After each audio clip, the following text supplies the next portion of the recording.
right, back on the record in the Simpson matter. Mr. Simpson is again present before the court with his counsel, Mr. Shapiro, Mr. Cochran, Mr. Douglas, Mr. Bailey. People represented by Ms. Clark, Mr. Darden, and Mr. Kelberg. Drag me down here, Your Honor. What can I say? We invited you. All right. Keep it short. All right, counsel, Mr. Cochran, you had some additional comment you wanted to make to protect your record?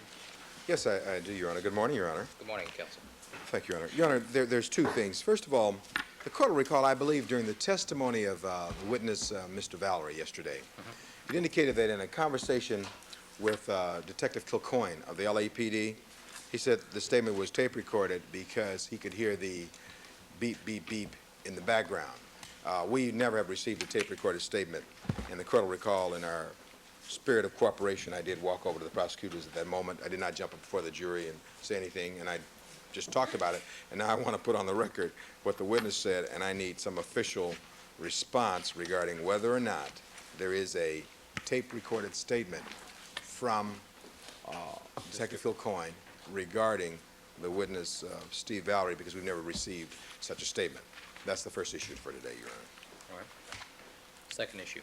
The second issue deals with the fact that, just a point of clarification, the court will recall that during my short cross-examination of Detective Lang, at one point I elicited... Not short, it was succinct and to the point. Thank you, Your Honor. So stipulated.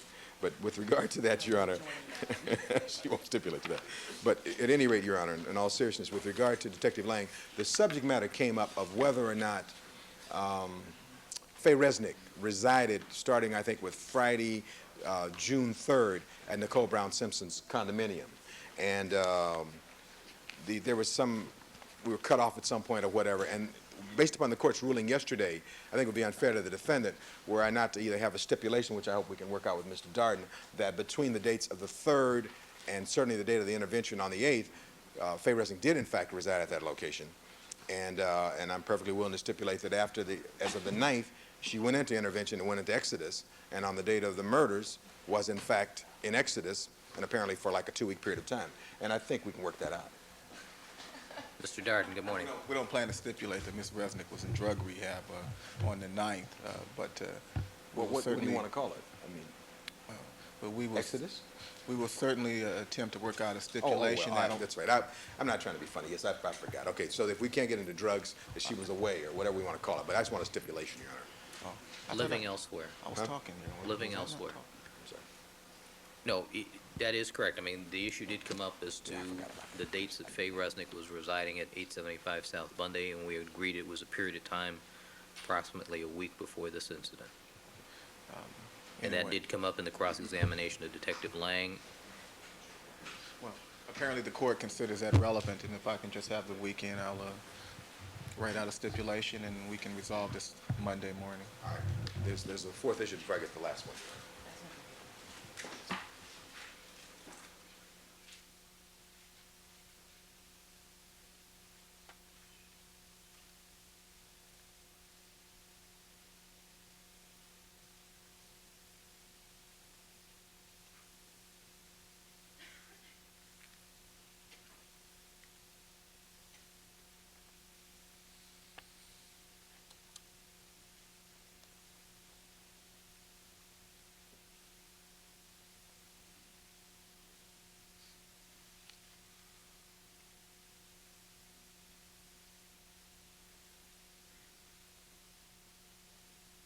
Thing is, and so there's no confusion regarding this, last week I indicated to the court that the defense would like to, one member of the defense would like to, along with the prosecution, speak to the minor Sidney Simpson.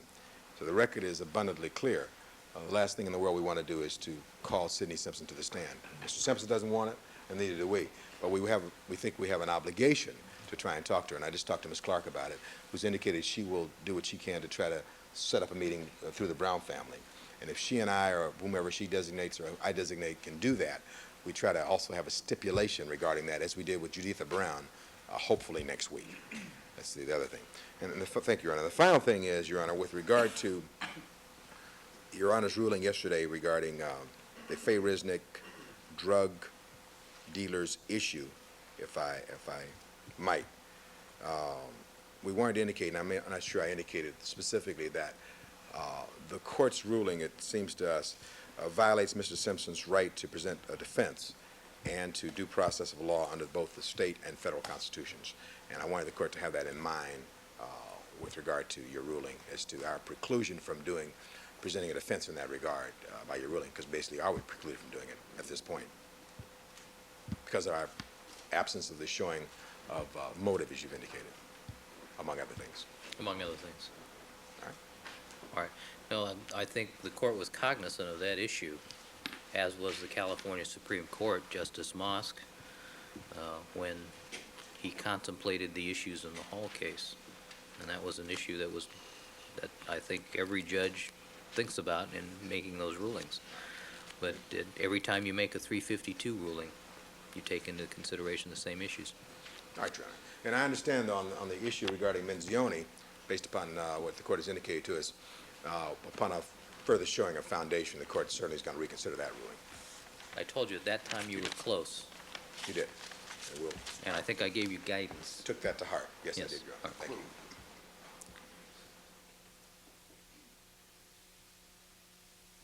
All right, are we ready to call the next witness? If I can, Your Honor, there's a motion with respect to the next witness, if it's Dr. Huizenga or Heisinga.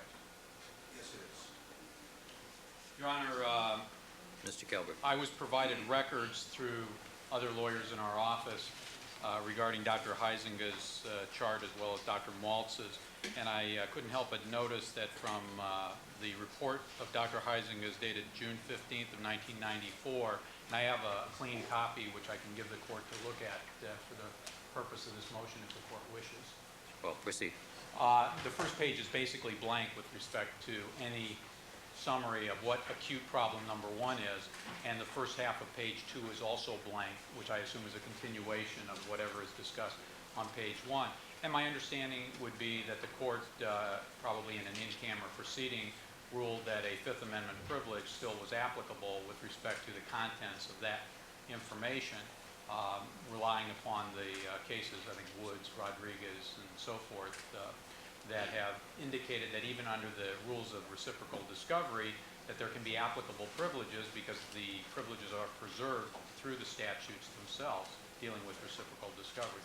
However, if Dr. Huizenga is called to the witness stand, then I submit to the court that any Fifth Amendment privilege is waived. And the case law, I think, is quite clear, starting with the Lyons case, 13 Cal 3rd 500, which deals with more work product and attorney-client privilege, and on to other cases. I think Rich is one of the cases, 45 Cal 3rd, and a series of similar cases. There is no compulsion from the prosecution because it is the defense that is calling their witness. Once that witness is called, Your Honor, his report in its entirety is fair game. Whether they want to go into the contents of that area or not, we still have the right to see the entire report. And I submit to the court that before this witness is called, if he is in fact going to be called, I ask this court to release to the prosecution pages 1.5, page 1 and the first half of page 2, so that I can review that information and have it available to use in cross-examination if appropriate. That's the first aspect of my motion. The second aspect deals with the possibility, again, I don't know what the direct will actually be, but the possibility that Dr. Heisinga would be asked any statement made by the defendant regarding how he got injuries that are observed on his primarily left hand. And I anticipate, if it's in accordance with Dr. Heisinga's report, that it would be alleged by Mr. Well, again, Your Honor, whether they want to do it, I've been told by Mr. Shapiro they're going to go into the nature of the injuries, and apparently Dr. Heisinga is going to offer opinions regarding the source or sources for these injuries, including the possibility that glass is a source for at least one of the cuts that is identified in this June 15th examination by Dr. Heisinga, possibly a June 17th examination as well.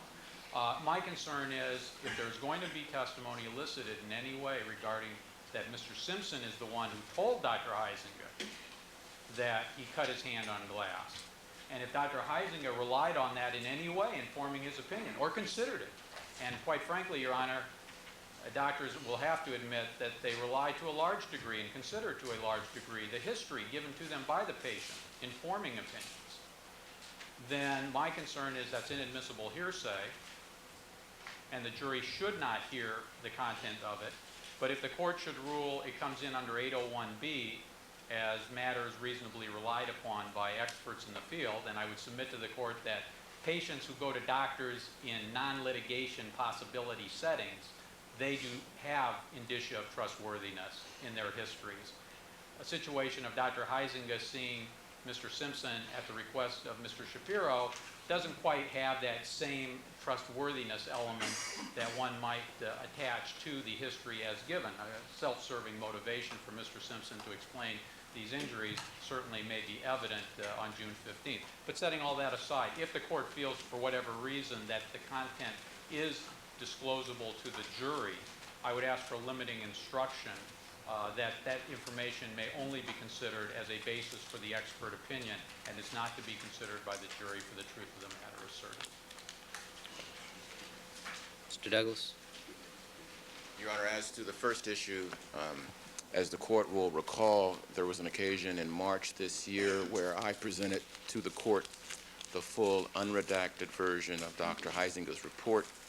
There was a portion that was concerning certain impressions of Dr. Heisinga, which was outside of his particular specialty, that I assured the court we did not intend to elicit from him during the course of his examination, and therefore we felt it was not discoverable. The court agreed. I showed the court the redacted version that I intended to turn over, and the court approved. As to the second portion of the objection, it is my understanding that Mr. Shapiro does not intend to go into any statements that may have occurred between Mr. Simpson and Dr. Heisinga. I have no objection, however, to the limiting instruction as proposed. All right, counsel, the court did review the report in its entirety previously in a hearing authorized under 1054.7 of the Penal Code, and the court's ruling at that time was that that part of the statement was not discoverable. That ruling stands. As to the issue regarding statements by Mr. Simpson, the representation is that no statements will be elicited. The court accepts that representation and will proceed with the witness. All right, one other issue. Ms. Clark, are you going to look into the Valerie Kilcoyne tape issue? Your Honor, there is no tape.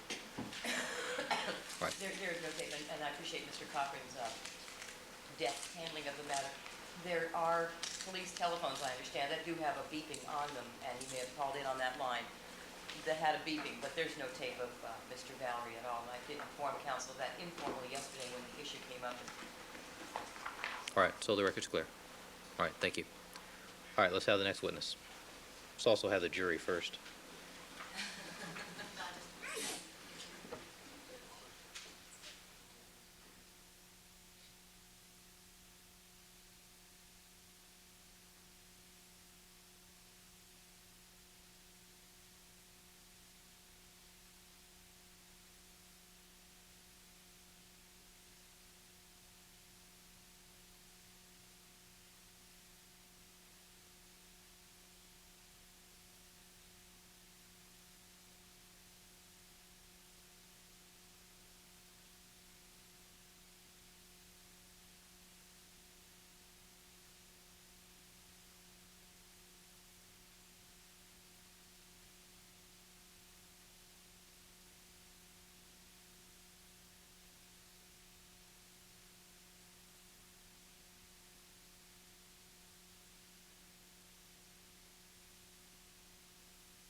All right, let the record reflect that we've been rejoined by all the members of our jury panel. Good morning, ladies and gentlemen.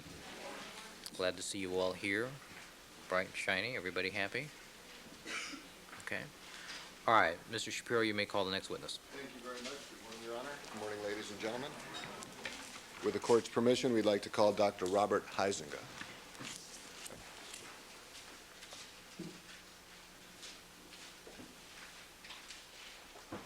Please raise your right hand. You do solemnly swear that the testimony you may give in the cause and opinion before this court should be the truth, the whole truth, and nothing but the truth, so help you God? I do. Please have a seat and witness stand and state and spell your first and last names for the record.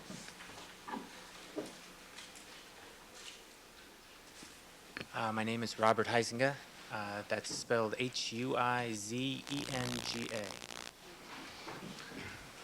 May I proceed, Your Honor? Please. Thank you. Morning, Dr. Heisinga. Morning. How are you today? Good. You are a physician and surgeon licensed to practice in the state of California? Yes, I am. And for how long have you been so licensed? I got my medical degree in 1978, so let's see, this is higher math, but I think that's something like 17 years. And do you practice in Southern California? Yes, I do. And where's your office? I have a private practice in Beverly Hills, California. And what type of practice do you have? I practice internal medicine. Would you kindly tell the jury, first, may I mark as an exhibit Dr. Heisinger's curriculum vitae, Your Honor? Yes, that'll be Yes. defense exhibit. Where's Mr. Douglas? We'll get that number when he returns. May I approach the witness? You may. Is this a copy that you provided to myself and to Mr. Kelberg of your curriculum vitae? Yes, it is. Would you briefly summarize for the jury your education, beginning with your graduation in high school? I graduated from Penfield High School. I was a valedictorian. I went to college at the University of Michigan. I graduated there as zoology with highest distinction and was an All-American wrestler. I went to Harvard Medical School in Boston, Massachusetts. Yes, Doctor, would you pull the microphone closer to you there, please? And may I make a suggestion? Sure. Slow down. All right. Just a little bit. Went to college at University of Michigan. Graduated in 1974, zoology with the highest distinction. 1974 to 1978, I attended Harvard Medical School and graduated there with a major in immunology. I did my clinical training in internal medicine at Cedars-Sinai Medical Center. I was chief resident there following that internship and residency from 1982 to 1983. And since 1982, I've been an assistant clinical professor of medicine at the University of California, Los Angeles, and recently changed to associate professor of clinical medicine. And that, I think, is my education in medicine. As part of your practice, do you routinely testify in court? No, I don't. Have you ever testified in court before on a medical issue? No, I've never testified before in court on any issue. This is a new experience for you. Totally new. All right. Well, we'd like you to relax. You a little nervous? That's possibly a true statement. Okay. Did you see Mr. O.J. Simpson as a patient? Yes, I did. And when did you see Mr. O.J. Simpson first as a patient?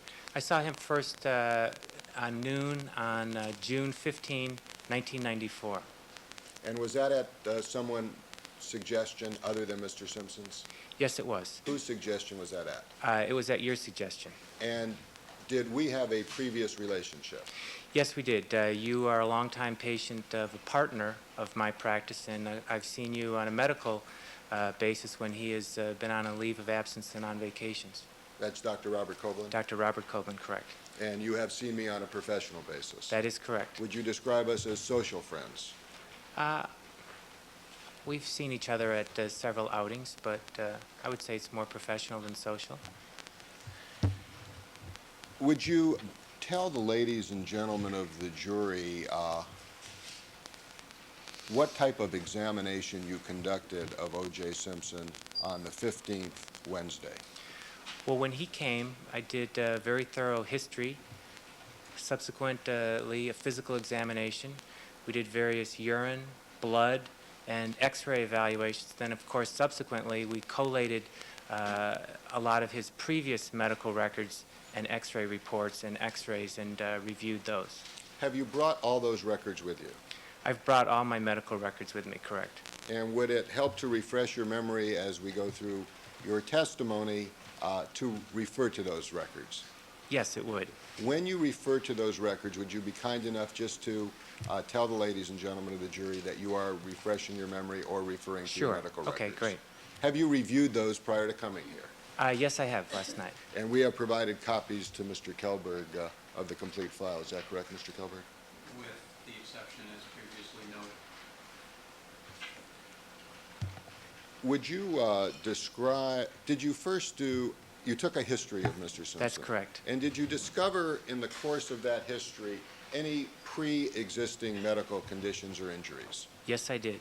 Would you relate those to the ladies and gentlemen of the jury? Well, initially, and probably the most troubling to me as an internist, he gave a approximately 1-month history of drenching night sweats so severe that he would have to get out of bed, towel himself off, and go back and sleep in the dry portion of the bed. Your Honor, excuse me, I hate to interrupt the doctor. I would ask the court to give a limiting instruction with respect to any statement made by the defendant to Dr. Heisinga. Mr. Shapiro, any comment? No, Your Honor, I have no objection to that. All right, ladies and gentlemen, the statements made by the defendant to the doctor are for the purpose of giving you a basis to evaluate the opinion that the doctor will form on the basis of what the defendant told him, and is not to be assumed to be true, and it's for your purposes in evaluating the doctor's testimony only, for that limited purpose. Mr. Shapiro. Thank you, Your Honor. You may continue, Doctor.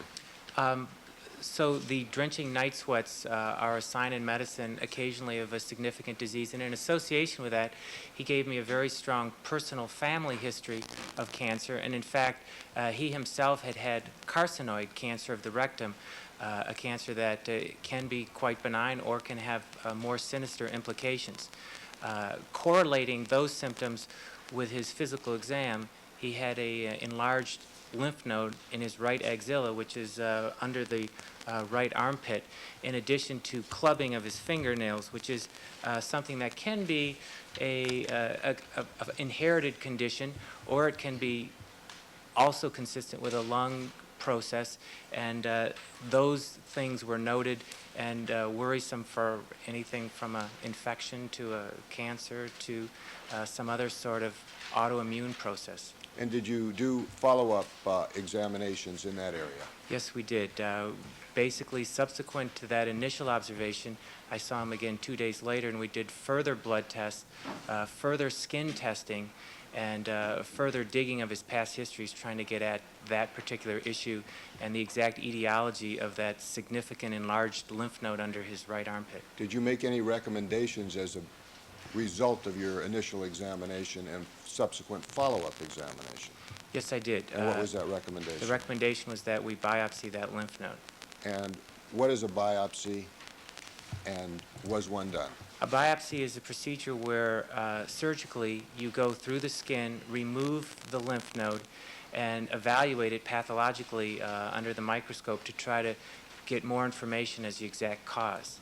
And did you follow that procedure? Yes, we did. And were you present when the biopsy was performed? Yes, I was present. And what was the result of that biopsy? The result of the biopsy was revealing abnormally enlarged lymph nodes, a collection of lymph nodes, and the pathology was consistent with a benign reactive lymphoid hyperplasia, which may be associated with a number of diseases, but we ruled out a whole host of potential causes, everything from AIDS to Epstein-Barr virus, cytomegalic virus, toxoplasmosis. There was a cat at the home, and a whole host of other cancerous causes. Specifically, we were very worried about Hodgkin's disease, and we felt that lymph node was most consistent with rheumatoid arthritis.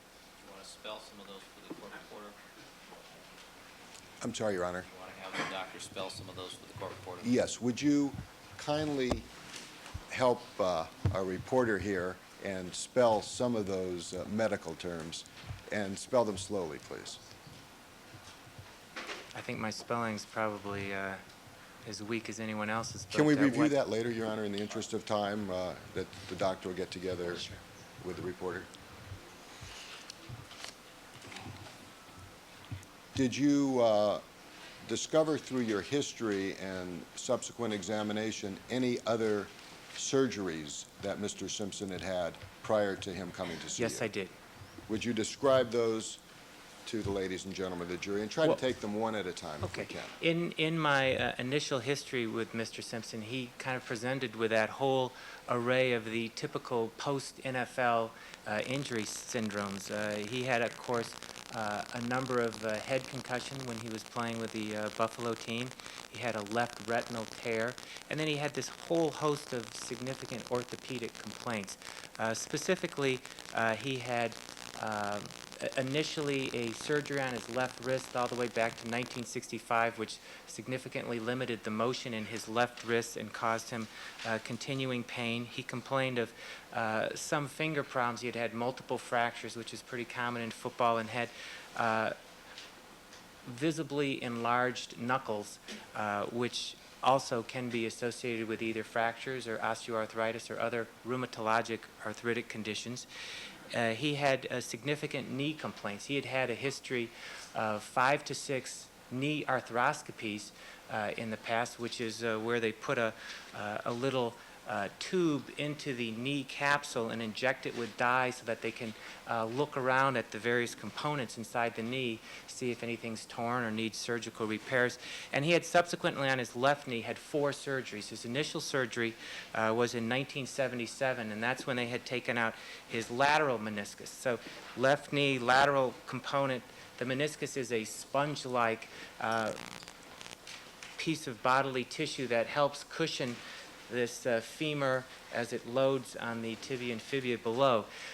He subsequently, in 1978, had a quote-unquote clean-out where they saw 6 foreign bodies, which usually are calcific masses in there. They took out scar tissue, and they also took out something called the Baker's cyst, which can be a sequelae of continuing trauma to the knee and may also be suspicious for other things, including rheumatoid arthritis.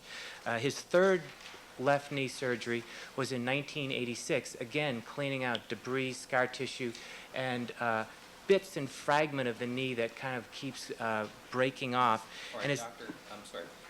If you could you just slow down just a little, Sure. because it's technical stuff. Some of us need to understand all the technical things that are going on, but take your time, take a Okay. deep breath, slow down. We need to understand what you're telling us. Okay. The fourth left knee surgery was in 1991, done here at the Joe Curlin Clinic, and there they removed the medial meniscus. So basically there's no sponge layer, no cushion there. He also at that time was observed to have essentially huge holes in his articular cartilage. You have this kind of cushioning device in the middle of the knee, and then you have an articular cartilage. It's the Teflon coating on top of the joints to allow smooth, frictionless motion of bones as they move against each other. And given the multiple trauma that he had taken, in addition to possible other rheumatologic diseases that we'll get to later, big bits on all 3 compartments of the knee. There's 3 compartments. There's the lateral side of the knee, the medial side, and then there's what's called an anterior side right behind your kneecap. In all those 3 areas, he had denuded area of articular cartilage so that the bone was showing through there. Let me just stop you right here on Sure. the knee. And let me just see if we can put this in perspective. The first thing you told the jury was that he had a typical post-NFL syndrome. Break that down and explain what you're trying to convey to the jury. Well, in the National Football League, something like 70, possibly 80% of NFL football players, even though he had somewhat of a longer career than is average in the National Football League, the average in National Football League is probably more in the 2 to 3 year span. Basically, even with that short of an average playing career, something like 70 to 80% of NFL players suffer from a permanent physical disability, football playing related, that affects them for the remainder of their lives, in addition to a whole host of other things particular to playing the National Football League. Effects of drugs. He received multiple cortisone injections, which is certainly was done in the past. I think all would agree far too freely and may have certain sequelae downstream. and also was basically exposed to multiple trauma. You know, what are the effects of getting your head, your kidneys, your liver banged repeatedly against the turf, and then you go through all these other difficult things after your playing career, you know, when you go from one life to another, and you know, the NFL teams really haven't prepared most of the guys for doing anything. He was very lucky that he was very talented and had other avenues, but those are the things that I say of the typical NFL syndrome. And what is your experience in dealing with athletes in a professional capacity?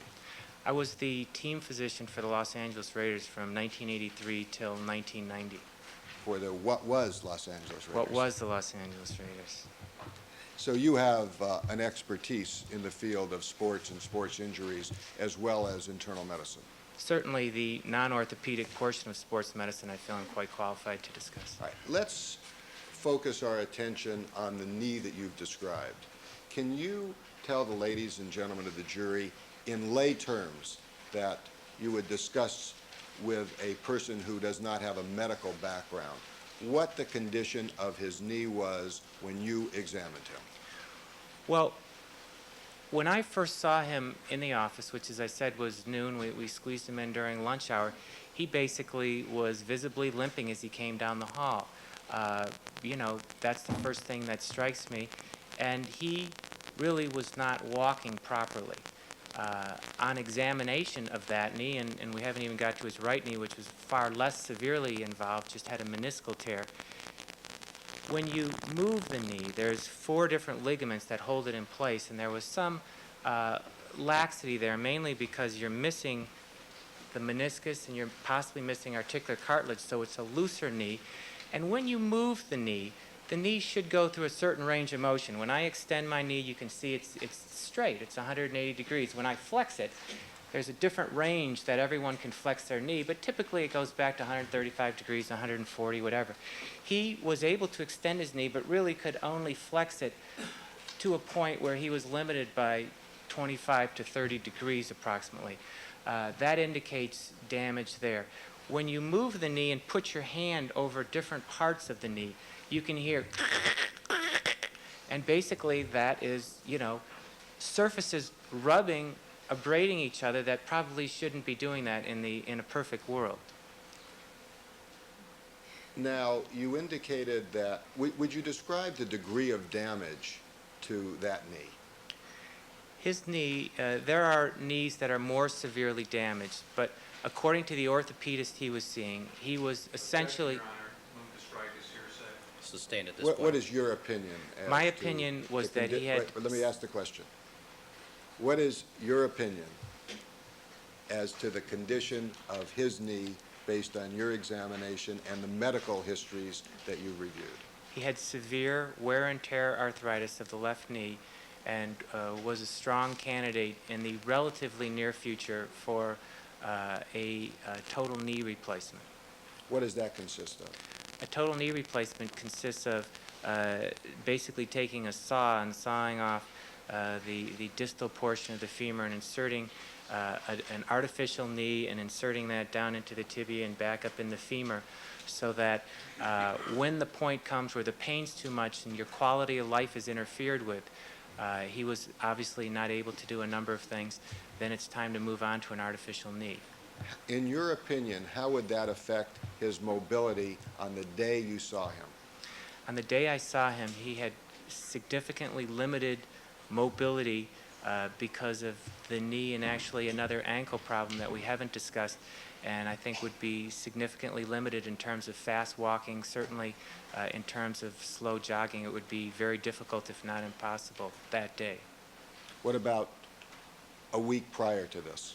I have no knowledge of what his condition was like a week prior to that. Do you think there would be any significant change 2 days prior to that? Occasionally, with activity, you can worsen wear and tear arthritis, osteoarthritis. And so that can be a variable. He also, and we haven't talked about it, there were other rheumatologic conditions that may have a waxing and waning and fluctuating cause. But without question, this is someone that was not able to jog or move quickly on the basis of his left knee.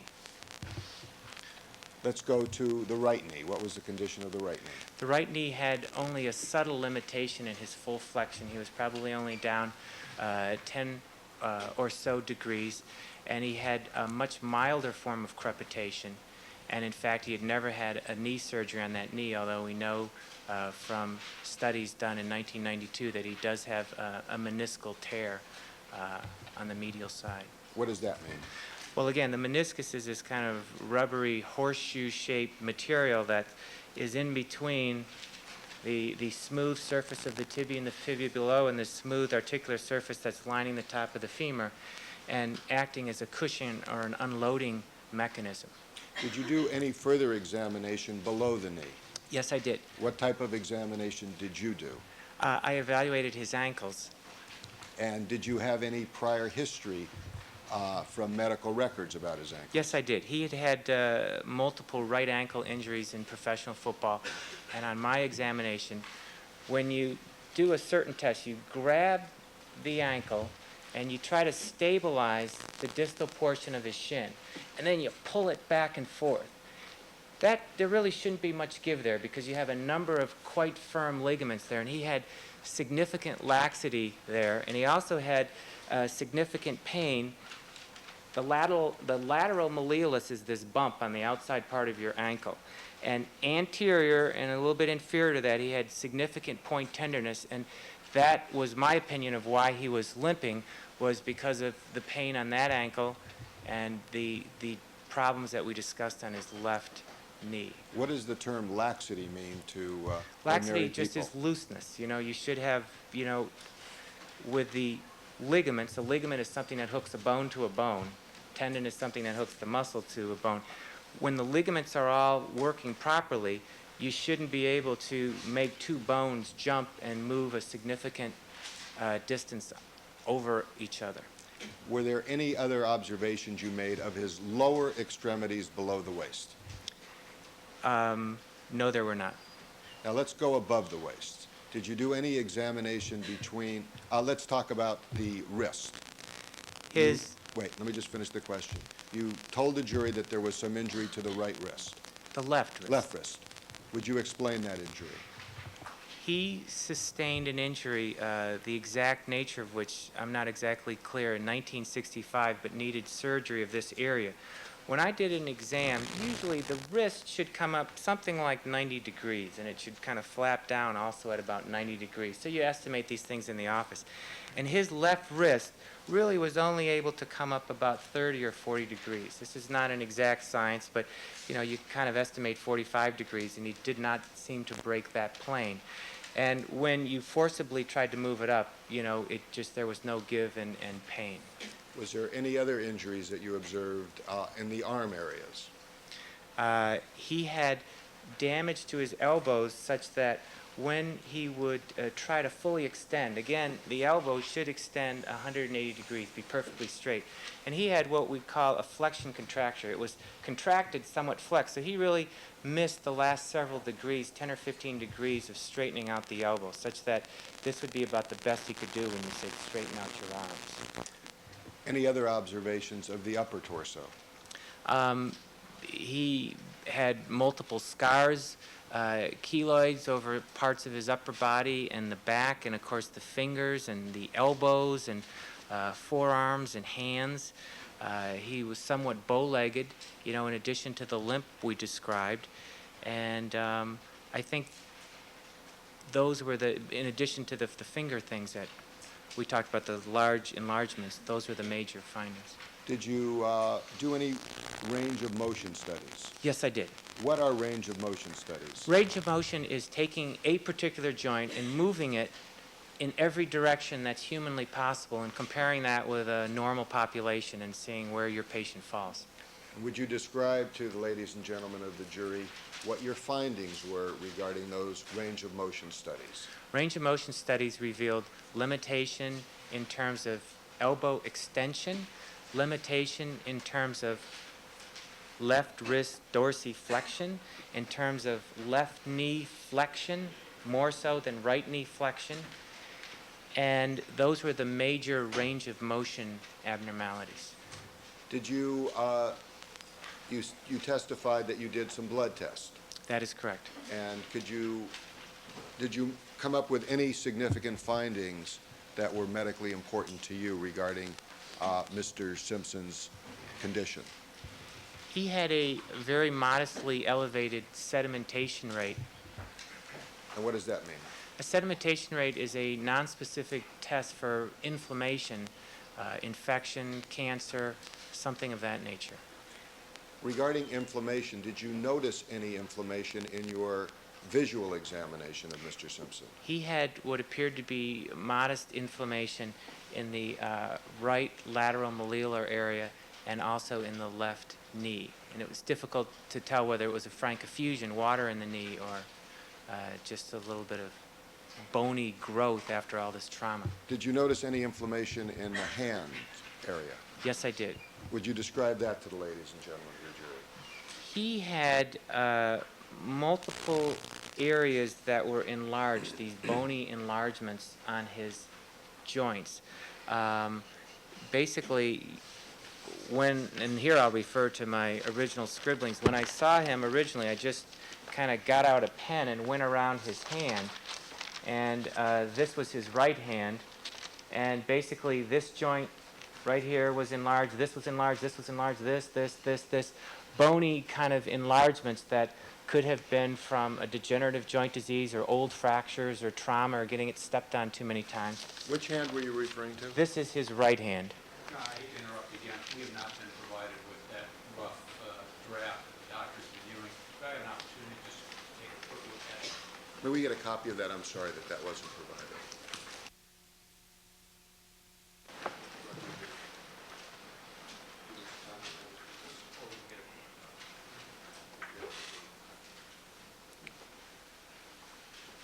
Perhaps we can go to a different area. Well, it'll take us 20 seconds. I'm sorry, Your Honor. I have my own photocopy machine.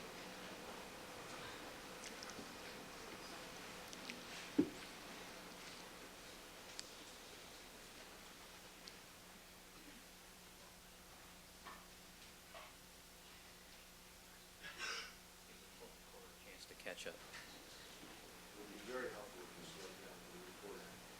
All right. It's very hard to realize, but you talk very, very quickly. Right? I'd drink some turtle soup or something. Also, Doctor, would you let the court report, would you let the attorney finish asking the question before you start to answer? Okay. All right.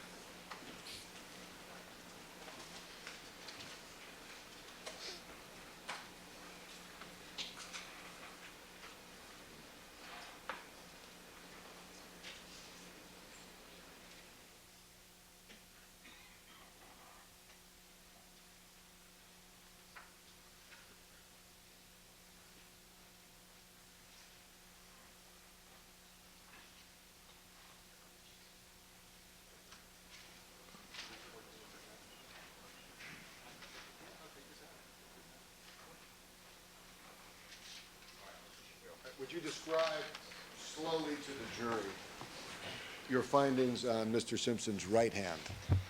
His right hand had multiple joint enlargements, basically bony overgrowth located on the proximal joint of his thumb, this proximal phalangeal joint on his right index finger, the proximal joint on his third right finger, both the distal interphalangeal joint and the proximal interphalangeal joint on his fourth ring finger, and again, distal interphalangeal joint and proximal interphalangeal joint swelling and hypertrophy on the fifth right finger. What about the left hand? Would you go through that same Yes, I demonstration? did. Here's the left hand, and again, enlargement of this joint right here, the proximal thumb finger joint. The third PIP, proximal interphalangeal joint, and the fourth, both the proximal and the distal interphalangeal joint, and again on the fifth finger, just the proximal interphalangeal joint. And what did you observe of those joints? Those joints were swollen with bony overgrowth, signifying some type of trauma or old fractures or inflammatory or osteoarthritic disease. All right, would you briefly tell the jury about arthritis? Well, arthritis, obviously a very large topic, but arthritis means, there's something wrong with the joints and you're getting pain from the joints. There are two broad categories that I believe Mr. Simpson suffers from. One is, what's called commonly wear and tear arthritis or osteoarthritis. That's a disease that can be caused by many, many things, endocrine problems, genetic, congenital things, but I believe in his instance, the osteoarthritis is caused from repetitive trauma and possibly fractures to various joints. The osteoarthritis means that the smooth articular cartilage is damaged.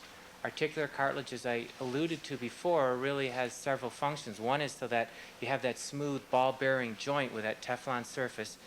And the other function is if you have a weight-bearing joint, it actually happens to unload so that, the bones won't take all the pressure in a certain way and possibly fracture more easily. So that is what osteoarthritis is. It's damage to that smooth, glistening surface by repetitive trauma or fractures. The other type of arthritis is that Mr. Simpson has that we haven't. Would Do you want you me to talk talk about about rheumatoid? another type of arthritis? Another type of arthritis is rheumatoid arthritis, which is a very difficult disease to understand. It's a disease of unknown origin. It has a fluctuating course, and it's a disease that has total body symptoms. You can feel tired, fatigued, you can have night sweats, you can have lymph nodes, your spleen can become enlarged, but essentially it has a list of things that it does to the joints. There's this capsule around joints called the synovium. It's a capsule that encases it, and that layer somehow, for some reason, thickens, inflames. Your body just decides, I'm going to attack my own joint. It's a loose association. You could say someone that got a kidney transplant and the body rejects it. The body almost is trying to reject a certain portion of your own joint. And in that instance, there are a list of things that happen. You get stiff in the morning. You tend to have multiple joints involved, especially hands and wrists. You tend to have a symmetrical involvement on both sides of the body. You tend to have the disease, something under the skin as well called nodules. You tend to have characteristic changes on X-ray with erosions into the bone. You have characteristic pathologic changes when you examine affected tissue under the microscope.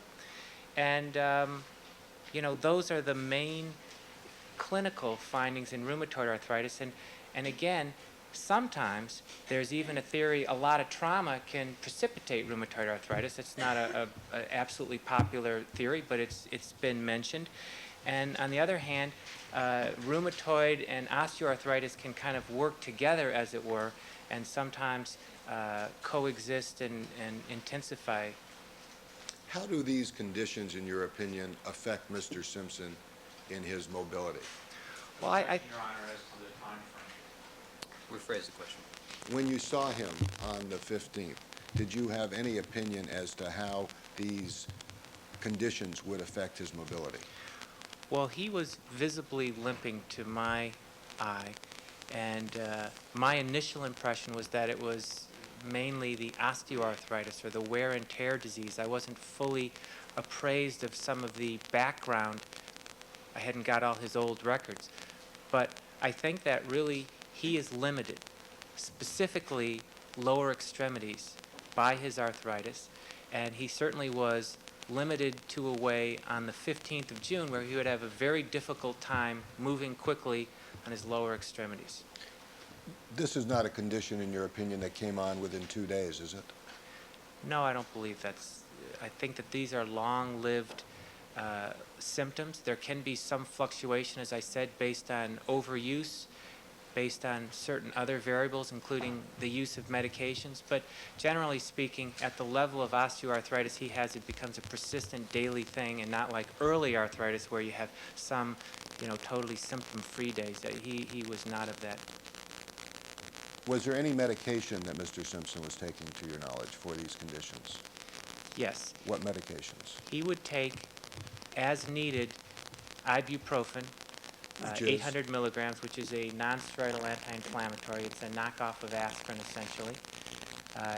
He was not taking a huge dose of this. He was not taking enough that most rheumatologists would think that that was a treating level of drug to really ameliorate rheumatoid arthritis, but basically just to occasionally knock down symptoms. And in arrears, I found out, because this was my first visit with him, that he had also been put on sulfasalazine, which is a disease-modifying drug for rheumatoid arthritis, but that in fact he had stopped taking that about a month prior to my seeing him. Do you know, did you make a recommendation as to whether he should begin again the course of sulfasalazine? Yes, once I got to know him and collated all his past records and re-saw him on subsequent visits, including in the jail, and determined that at least a portion of his problem was a flare of rheumatoid arthritis, we did make that recommendation. And was that followed to the best of your knowledge? Yes, it was.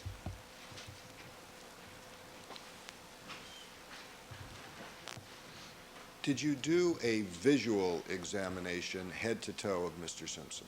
Absolutely. And in that visual examination, would you tell the ladies and gentlemen of the jury, starting with the head, what you observed, and would it help you if I showed you some photographs?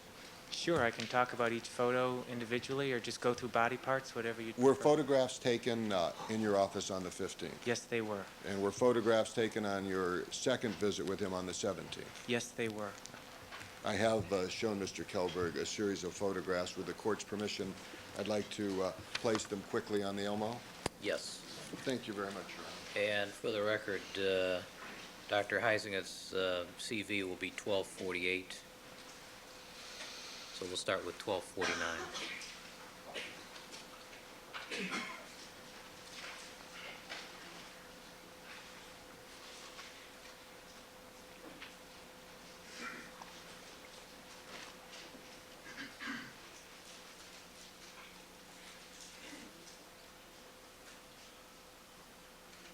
Do you want to mark these collectively as one exhibit?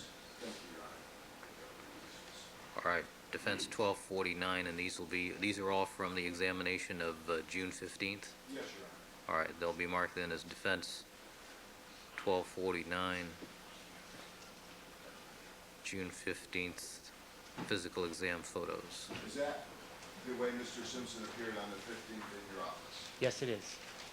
And what were you looking for when you examined this area of his body?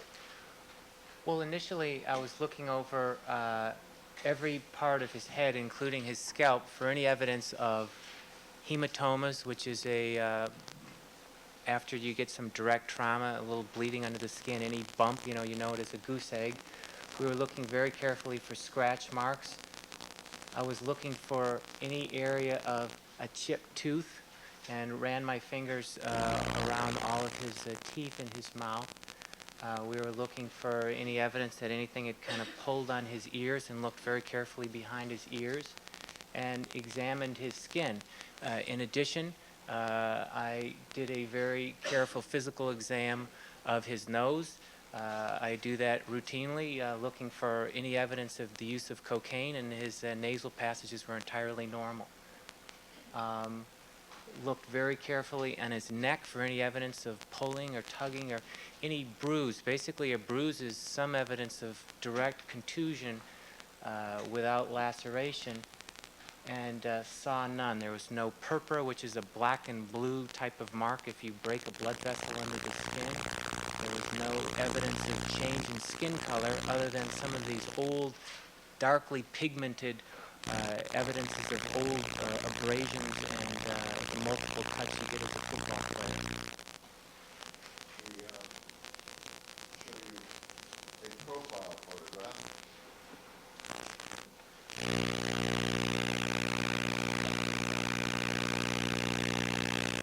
Did you find anything of significance? No, I found no findings are significant.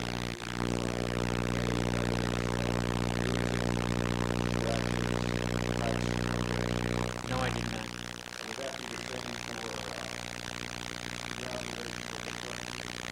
Yes, it is.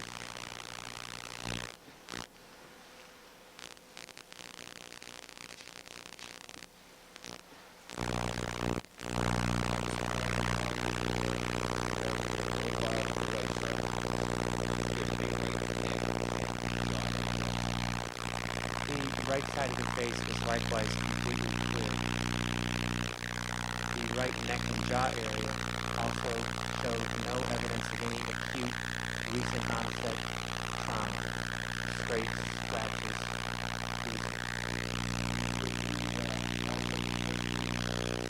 In the entire area above the neck of Mr. Simpson, there was no evidence of any physical contact That from is someone correct. else. That is correct.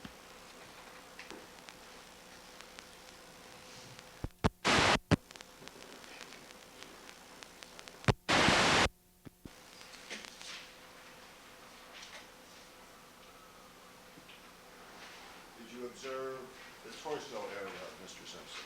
Yes, I did. And is this the way he appeared when you conducted your visual examination on the 15th? Yes, it is. Would you describe your findings to the ladies and gentlemen of the jury, please, regarding the front torso area of Mr. Simpson? The front torso area on the 15th revealed no evidence of any bruises, scrapes, or scratches of any sort. There were old scars, and I believe on the upper right he had a little keloiding dark area on his upper chest, but no acute injuries. Was there any evidence of any recent injuries whatsoever to the front torso of Mr. Simpson? No, there was not. Direct your attention to the back of Mr. Simpson. Is this the way he appeared on the 15th? Yes, it was. Would you relate your findings on your visual examination to the jury? Well, here we looked very carefully for under the armpit, whether, someone had grabbed in the triceps area, or obviously very carefully on the elbows as well, and up on the shoulders. And I saw no evidence of any trauma or any direct bruises or injuries or discoloration of his skin other than previous scars from a long time ago. I have a photo now of the shoulder of Mr. Simpson. Appears to be the right arm. Thank you, Your Honor. Would you describe that? His right upper extremity, his shoulder, the biceps, triceps area, as well as the elbow, did not show any areas of bruises or any cuts of a recent nature. No evidence of any recent contact? No, there was not. I can't seem to find the left arm at this point. I'm sure we'll get a photograph of it. But would you describe your findings of the left arm in the same area to the jury? The left upper extremity, shoulder, biceps, triceps, elbow region did not reveal any evidence of any trauma. All right, doctor, so you don't strain your neck looking up at the monitor where you have your notes Oh. there. There's a, That would be too easy, wouldn't it? yes, it would. Now progress to the leg area. And the knee area. Would you describe your findings and what this depicts? I'm going to refer to my physical exam here because he had a large keloid area from a distant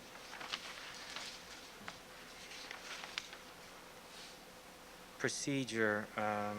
Scan. Mr. Shapiro, do you want to have the doctor define keloid area? He had a Yes. moderately keloid. Would you kindly explain what a keloid area is to the jury, A please? keloid is a over-aggressive scarring.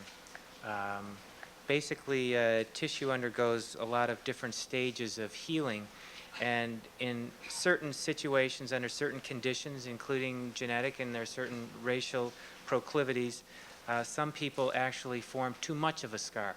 The scar actually can have three-dimensional components that obviously plastic surgeons, if they're doing a procedure, in this case it was a biopsy, don't want that overgrowth of scar tissue, but in that upper thigh area, and it was the left inner mid-thigh, he had that keloiding biopsy scar, and that was also an old injury. He also had a small skin tag, which is a normal epidermal extravasation of skin in that left upper thigh. That also was a normal, non-worrisome finding. Show you the right upper thigh area. Would you describe your findings regarding Mr. Simpson's condition on the 15th? On the 15th, there was no evidence of any trauma or bruising or any evidence of recent trauma. Let me show you some photographs that I believe were taken on the 17th. Do you recognize those photographs? Yes, I do. And were they indeed taken on the 17th? Yes, they were. And would you describe the conditions that you see in those photographs, please? He has the obvious multiple surgical incisions on the left knee. You can see the railroad tracks. On the 15th, he had no evidence of any trauma. On the 17th, on the right knee, I'd have to look at the pictures. There was an ever so small little dot of a scrape that I had specifically looked at and photographed on the 15th and had not appreciated. Show you additional photographs and see if there's anything else. Were these also photographs on the 15th, on the 17th? These are taken on the 17th. Would you describe those findings? Again, it's difficult to see, but my previous comments would hold on the 17th.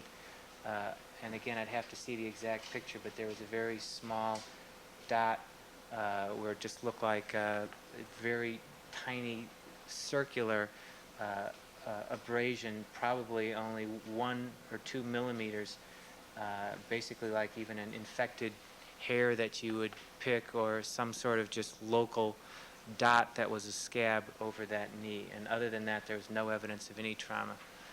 And that was just seen, as I said, on the 17th and not on the 15th. On the 17th, did you also examine the mouth area of Mr. Simpson?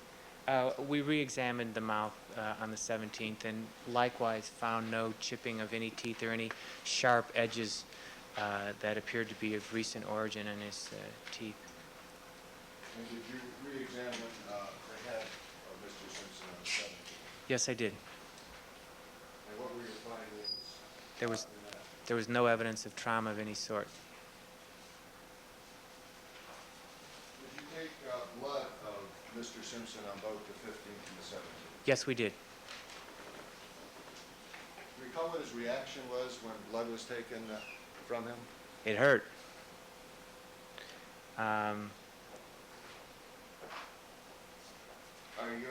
Are these people from your office that are in the photograph? Yes, they are. That's my nurse, Linda Kita, and we had a special lab technician from Cedars Hospital that accompanied us as well to make sure that all the tests were done very properly for the types of tests we were looking for. Let's now go to your observations of the hand area of Mr. Simpson on the 15th in more detail. Did you examine the right hand for any cuts or abrasions? Yes, I did. And let me show you a photograph. These photographs were taken on both the 15th and 17th of this area. Do you know what photographs were taken? Yes, they were. Let me show you a photograph. I think this was, do you know when this photograph was taken? That's the left hand, and that was taken on the 17th. Okay. Let's go with the left hand since we have it up there. Was that the way, well, describe what you see in the photograph. Well, there's a jagged laceration that extends from the distal interphalangeal joint of the fourth left finger, and it comes in almost a snake-like fashion, and just it slices coming down in this way, and then it almost seems to change in the plane, and then it's a deeper cut. On the top, some of the very superficial, if you just go through the outer layer of the skin, the epidermis, you won't bleed because there's no blood vessels in that outer layer of the skin, and you have to go deeper to get into the dermis, and then there's various layers of the dermis. And in the inferior portion, where it extends to just above the proximal interphalangeal joint, is where it became a little bit deeper, but still it was quite what we'd call a very superficial wound. And essentially the part that was a little bit deeper was 1/2 centimeter in length, and it didn't appear exactly straight.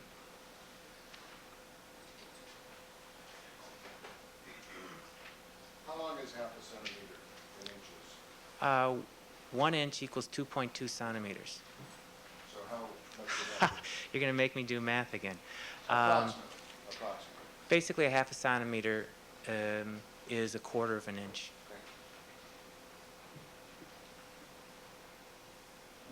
Did you observe this injury on Mr. Simpson on the 15th as well as the 17th? Yes, I did. Would you describe that to the jury? Okay. On his third finger, he had a lesion that had the appearance of a fish hook, and basically from the top, it came down and kind of fished in a direction towards his fourth index finger. And you can see it crossed this joint line, and it appeared to have an angulation or a beveling to it, such that it was an injury from this type of direction, and it was a fish hook. When it was measured, was about 1.5 centimeters or a little bit under, 3/4 of an inch plus or minus.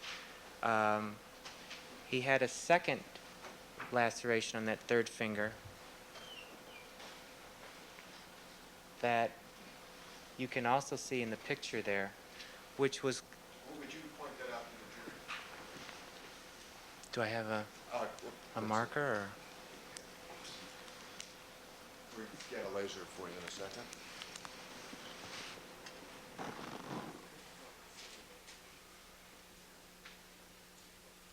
Just describe it to the jury. You can see the inferior portion, actually I can point it out right here.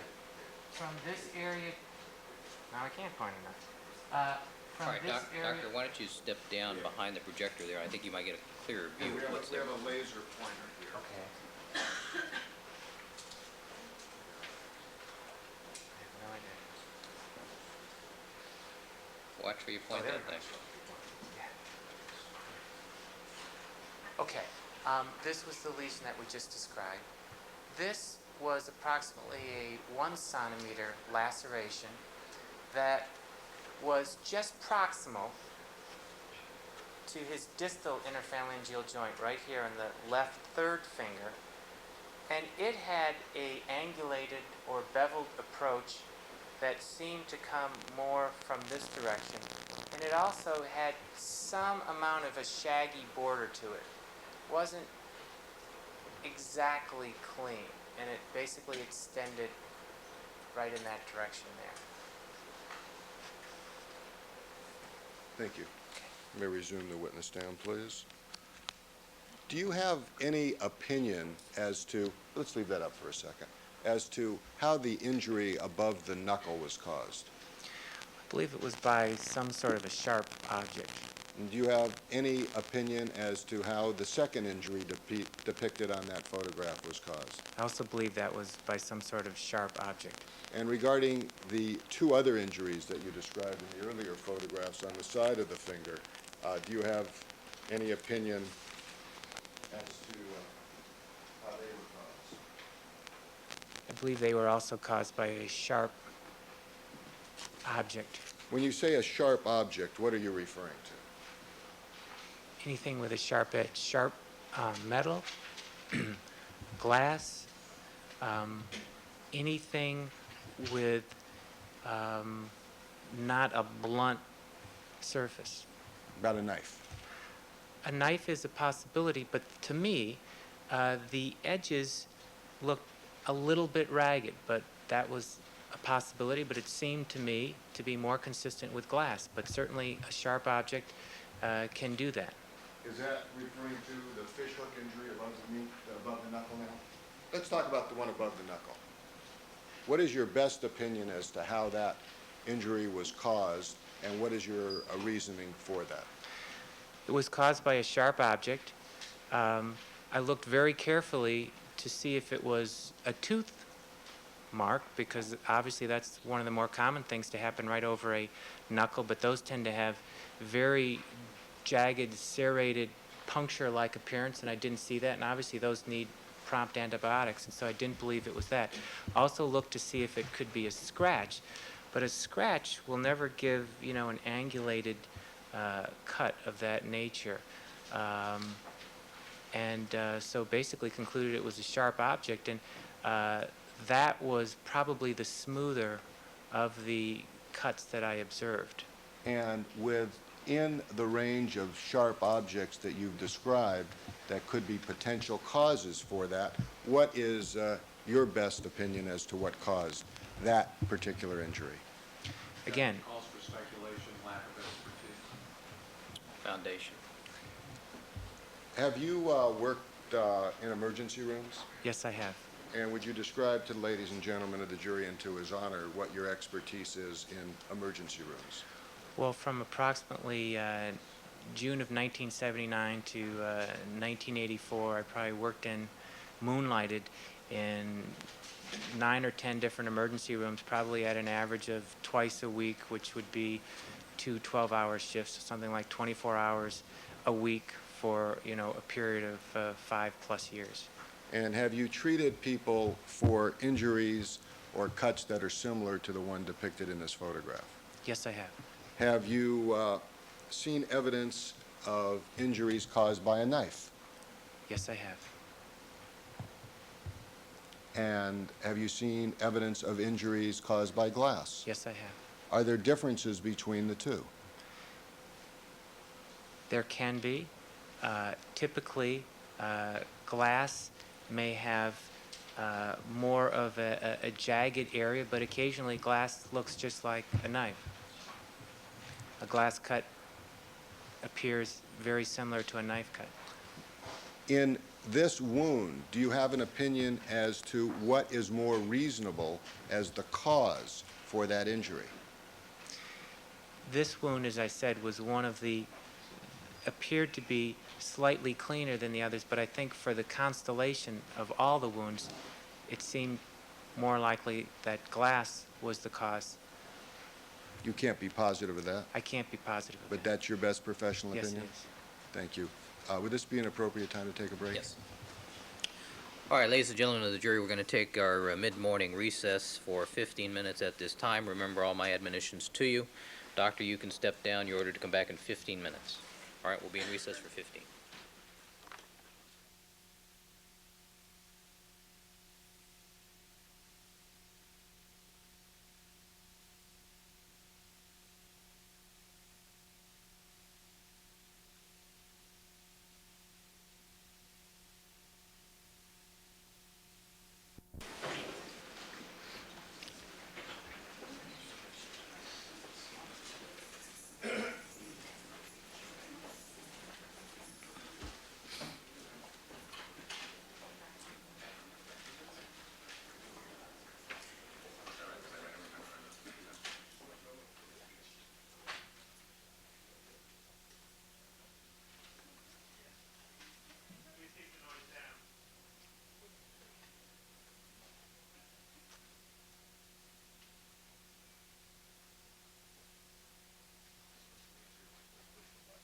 All right, I just had gotten the hang of it.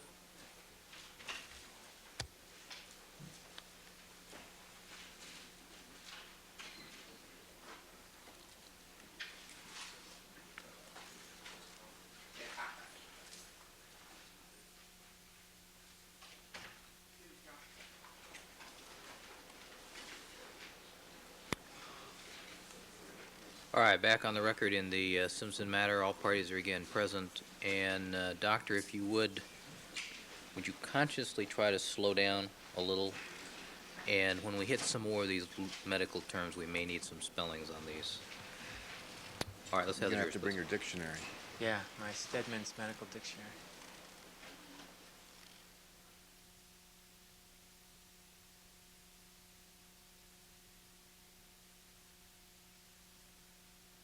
No way. Send them home. Should I step out? Send them home. It's the 16 to 1 rule. Give you what, 16 minutes?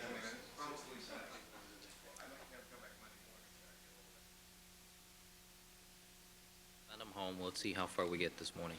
But we're not going to get to them this morning. I didn't want to run out of witnesses. On the photographs, Your Honor, I'm not sure, are we marking them sequentially? We only started with the first photograph, and you got a number, I believe, 1249. No, they're- 1249 is as a group. As a group? I mean, it's apparent to me what each one is. That's true. But just in talking to the witness, it's easier for me for a record if it has an individualized designation. That's fine. Well, I mean, we'll go through and do A through, I think you got maybe B help. if we have to. With the withdrawal of that one matter, Your Honor, we have nothing at 1:30, am I correct? That's correct. All right.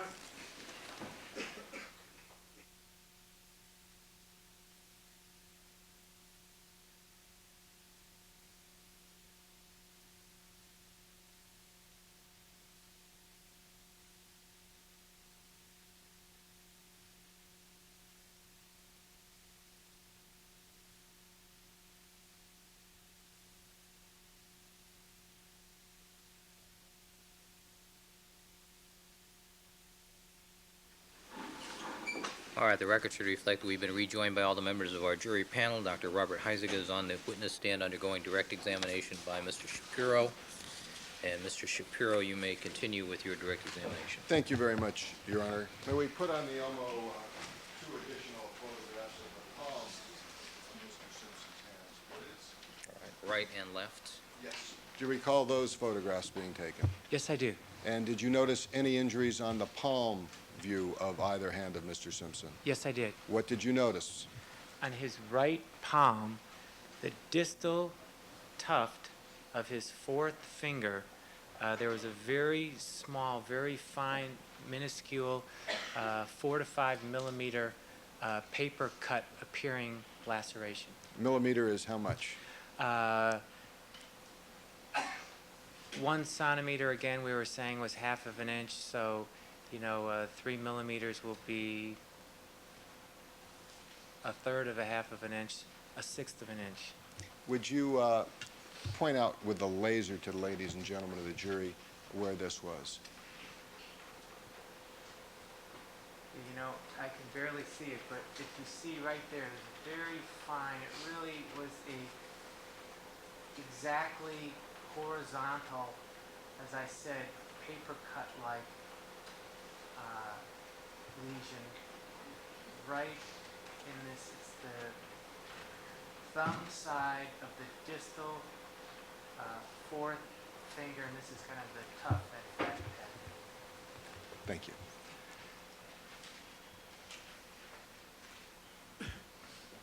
Now, in going through your examination of Mr. Simpson, do you have an opinion as to whether or not he could hold a knife? I think he certainly could hold a knife. Do you have any feeling as to whether or not he could carry golf clubs? I think he could pick up golf clubs, sure. Does he have strength? He has definite strength. Let me put these 2 photographs back on. The front and back torso of Mr. Simpson.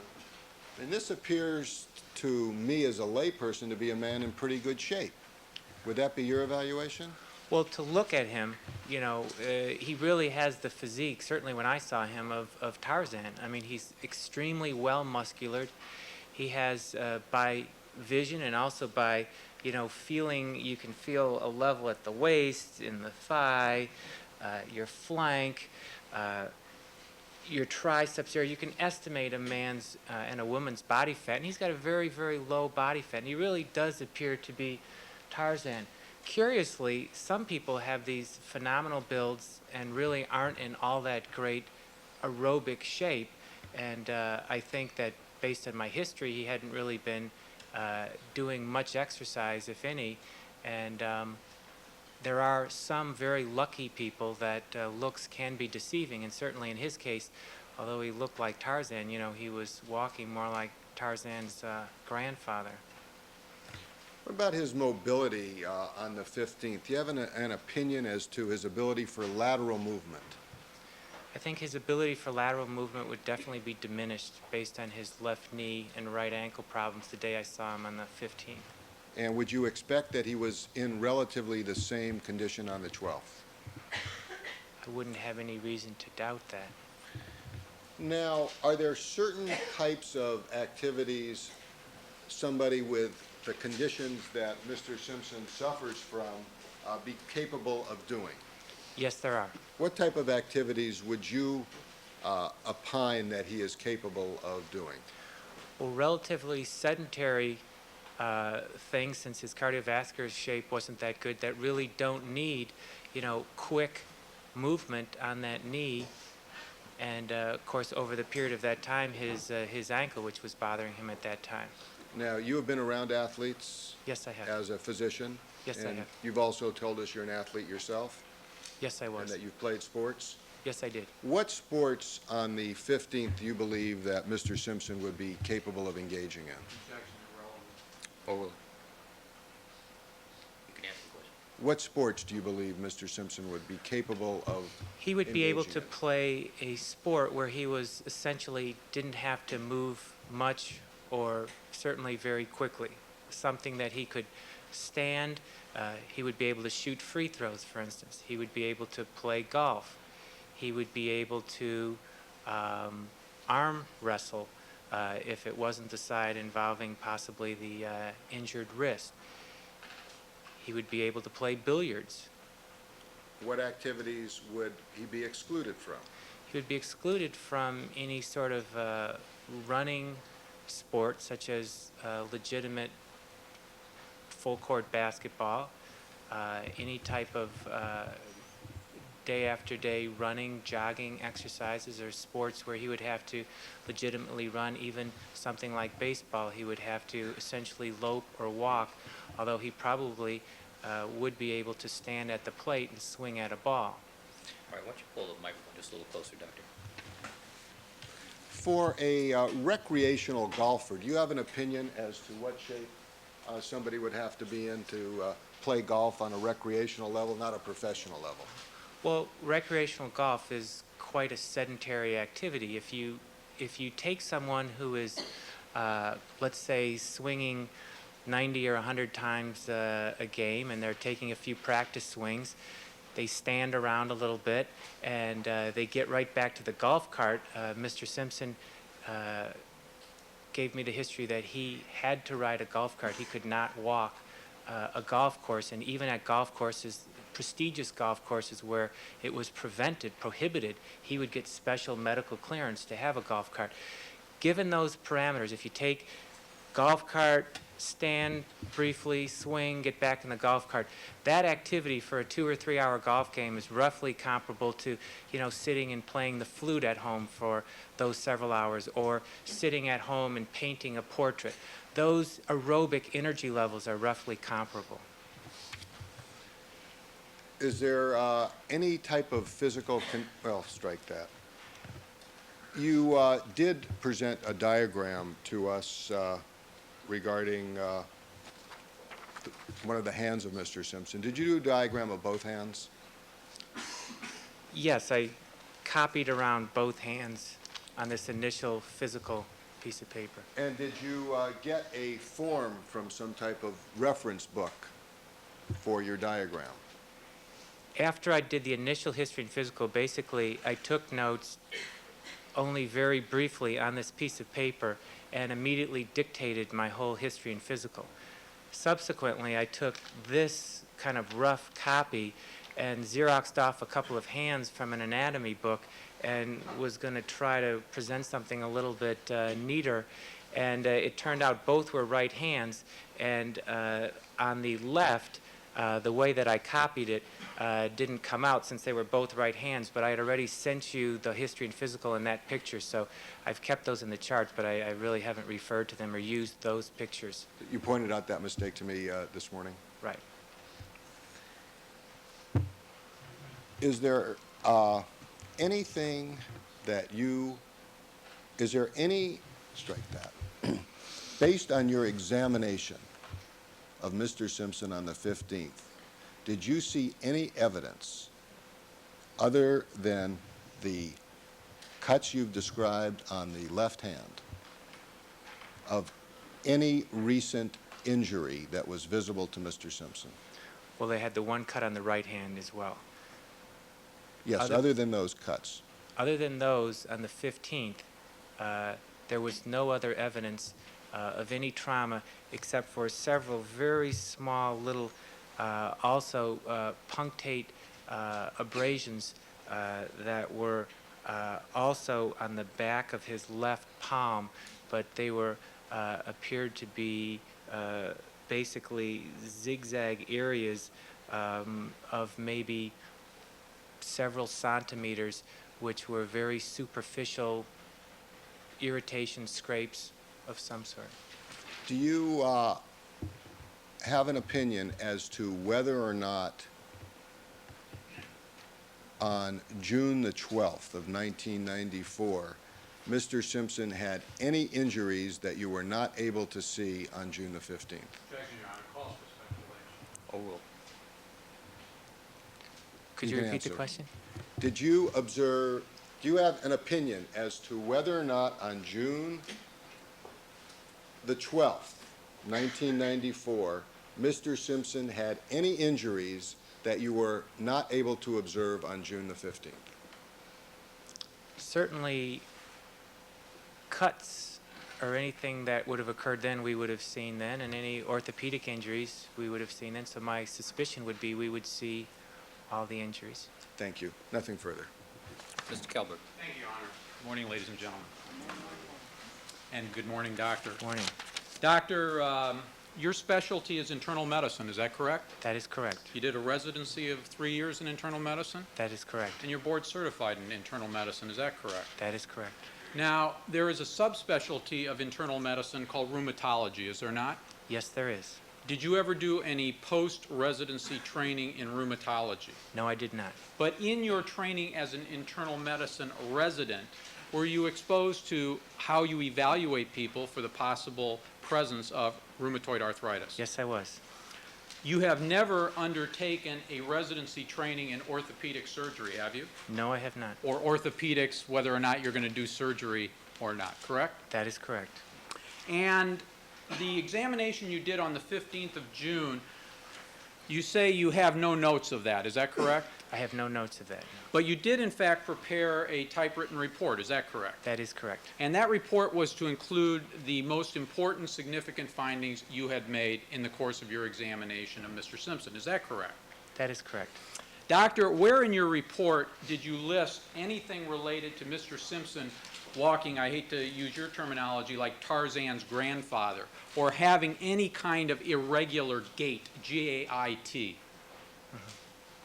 That is not in the report.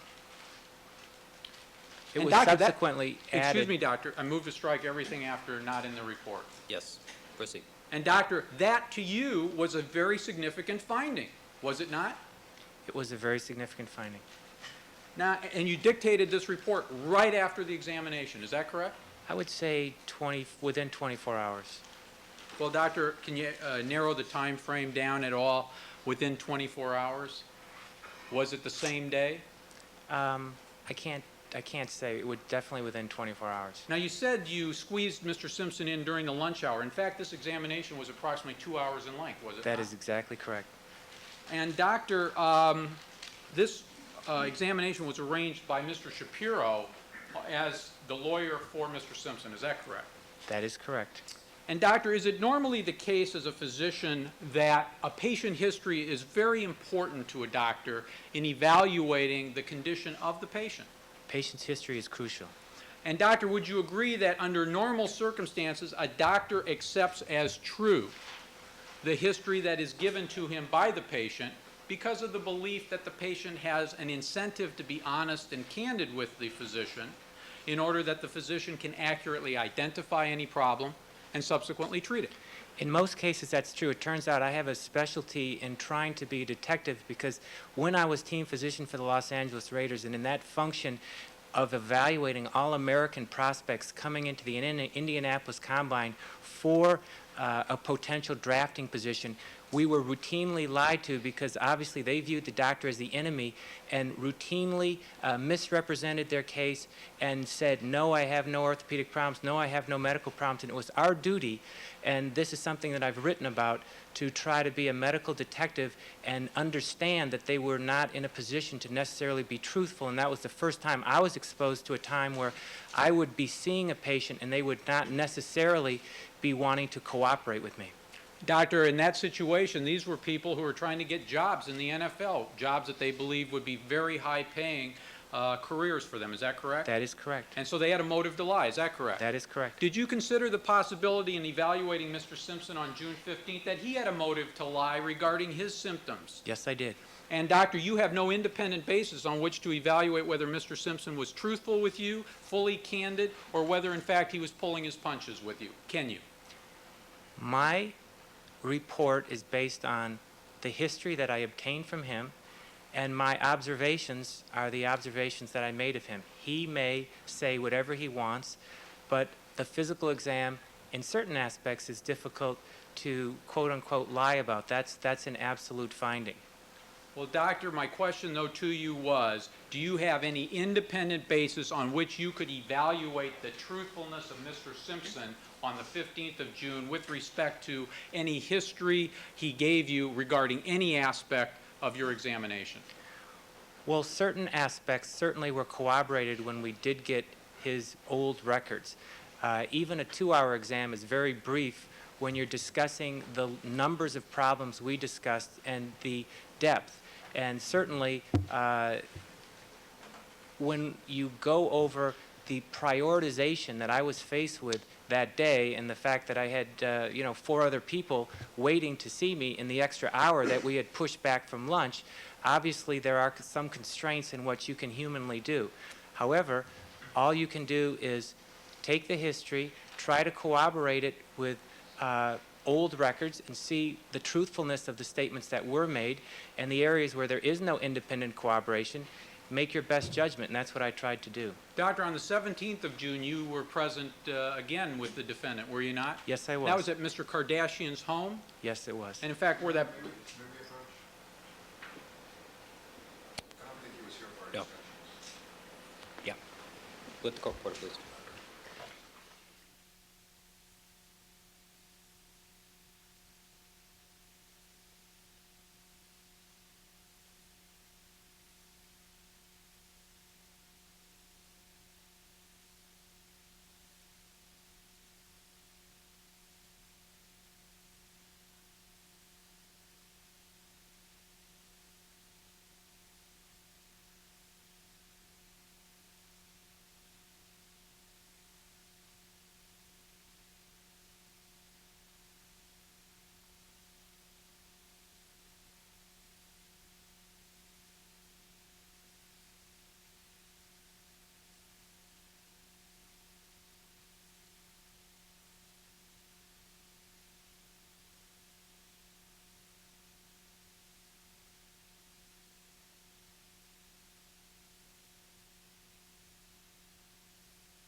All right, thank you very much, counsel. Thank you. Now, Doctor, on the 17th, if you felt that you had been unable to adequately examine Mr. Simpson on the 15th, you had an opportunity to conduct any additional examinations you required. Isn't that correct? That is correct. What additional physical examination of Mr. Simpson did you conduct on the 17th? On the 17th, basically, there was a reevaluation of his mental status. On the That's not a physical examination, that's a mental status examination, is that part of correct? the neurologic evaluation. Were you conducting the neurological evaluation?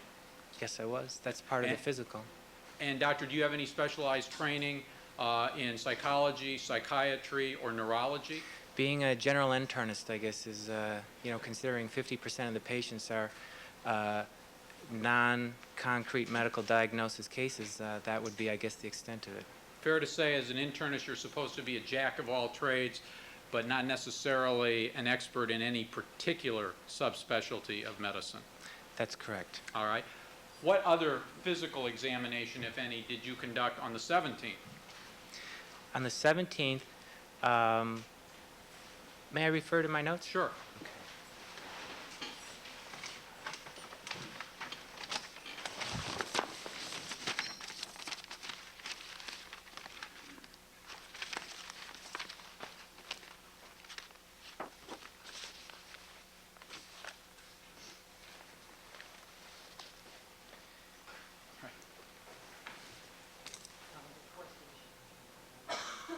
I don't think we're going to be using that exhibit with this witness, Your Honor. All right, be careful, Ms. Clark. Don't pull a muscle.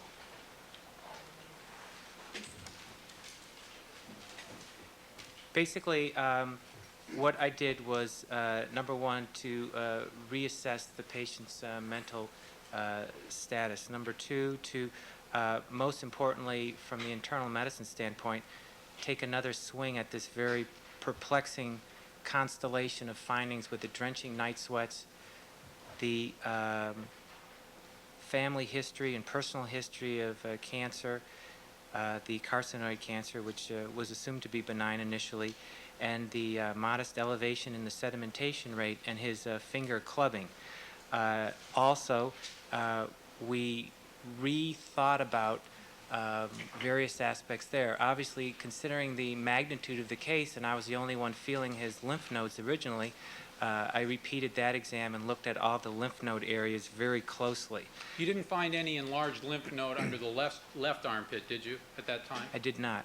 You had previously identified an enlarged lymph node under the right armpit, is that correct? That is correct. And I'll touch base with you on this a little bit further. By the way, are those some notes you have? Yes, they are. Could I approach, Your Honor? Yes. I think I have those. Okay. What else, if anything, Doctor? Well, the other issues that I was attempted to do that day was we were doing a very sophisticated evaluation of his bleeding function and basically went through another history pertinent to whether he had any tendency to bleed excessively or to clot excessively, any problem of that nature. I also wanted to look very carefully whether, given my fears of cancer at that time, there was any brain condition that would be pertinent, and went through a neurologic examination at that time. I also, of course, given the constraints and my suspicion also of infection being high, wanted to repeat a temperature, and the skin tests were also felt to be important based on his initial constellation of complaints and skin tests. Both cocci, tuberculosis, and mumps skin tests as a control were placed. And again, we then were able to send off a whole litany of esoteric serology tests and coagulation tests at that time. And those were the major thrusts of my re-evaluation at that time. It was mainly to do laboratory, very frankly, but And the bottom line, Doctor, is you did no further orthopedic evaluation of Mr. Simpson on the 17th. Isn't that correct? no, that would be incorrect. The evaluation of the hand injuries? Basically, watching him walk is an evaluation of his orthopedic condition. Did you make some note of how he walked in your progress notes? I believe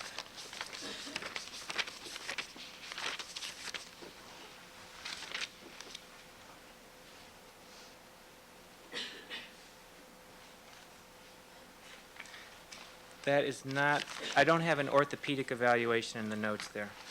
And doctor, again, those notes were to highlight what you thought to be the most significant findings, correct? Given the whole scenario, to do correct what I thought was the most significant findings in that, in the constraints of time that I put down and dictated immediately there, yes. Well, again, did you feel constraints of time that precluded you from doing an orthopedic examination that you felt you were precluded from doing on June 15th because of the press of other business? No, I'm talking about the press of other business on the 15th. The orthopedic evaluation was extremely complete on the 15th. You are correct that the description of the gait was omitted, and that's a correct observation on your part. You said your orthopedic exam on the 15th was complete, is that correct? That's correct. Thorough? Yes. And in fact, as an intern, as you are trained how to conduct a hand examination to assess the distinction between osteoarthritis and rheumatoid arthritis, isn't that correct? No, that's not correct. That would be quite a specialized or very difficult differentiation. Doctor, have you ever had training and experience in identifying osteoarthritis based upon the hard nature, the bony nature of the sensation when you feel around the joint, such as the proximal interphalangeal joint of one of the fingers? I think the crepitation, the noise, and the creaking that you feel when you move joints can be very difficult to differentiate on that basis alone, rheumatoid from osteoarthritis. That was not my question, doctor. My question is that when you feel the area of the joint, it feels in osteoarthritis hard, bony-like, which is different than it feels if it's rheumatoid arthritis. Ever had any training in that, doctor? Well, I think that there are different phases of osteoarthritis. There are early phase where it can be quite hot and Excuse me, I inflamed. moved to strike as non-responsive. The question is asking if he's had training to identify osteoarthritis. Doctor, my question, and please listen to the question carefully.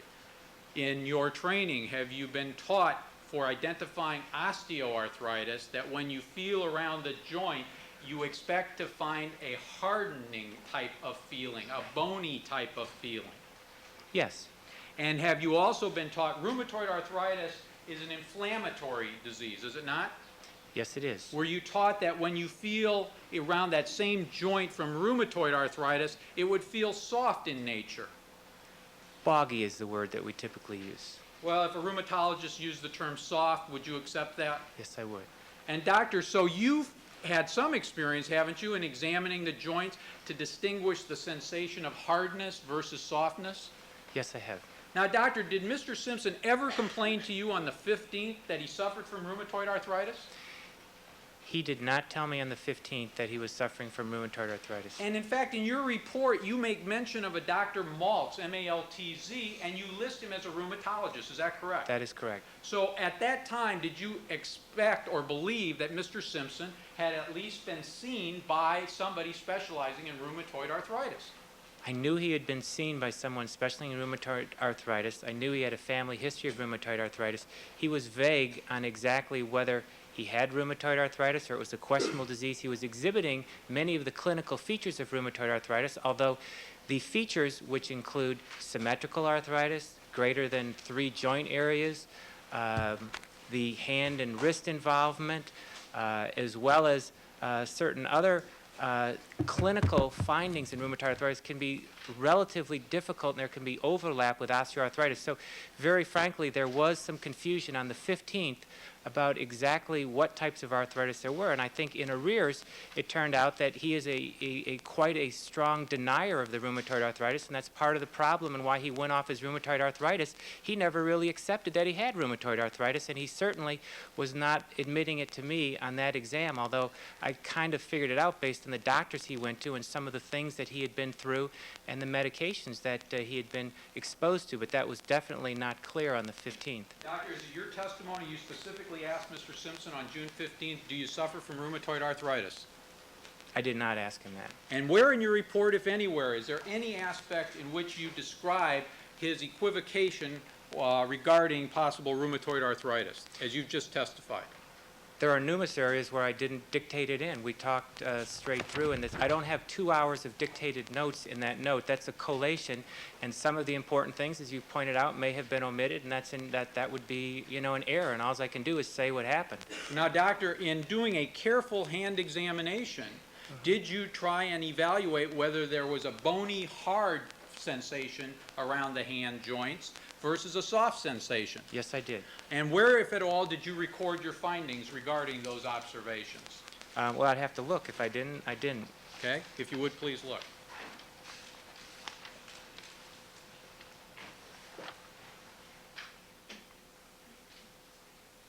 That's not listed. Again, I did every single orthopedic area, every single neurologic area, and didn't mention some of the things. And certainly in his case, they were more consistent with osteoarthritis because they were quite firm and bony. Doctor, in fact, I'm going to mark your report, if I could, Your Honor, as, I'm sorry, I do not know what the last People's Exhibit.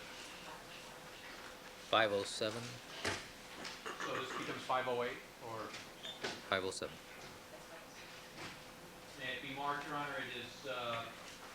it has page numbers or chronological numbers from one of those continuous counters that starts on 433 and ends with 440. Collectively then is 507. 507. And if I could ask Mr. Fairlow to help me out. Putting on page 5 of this report.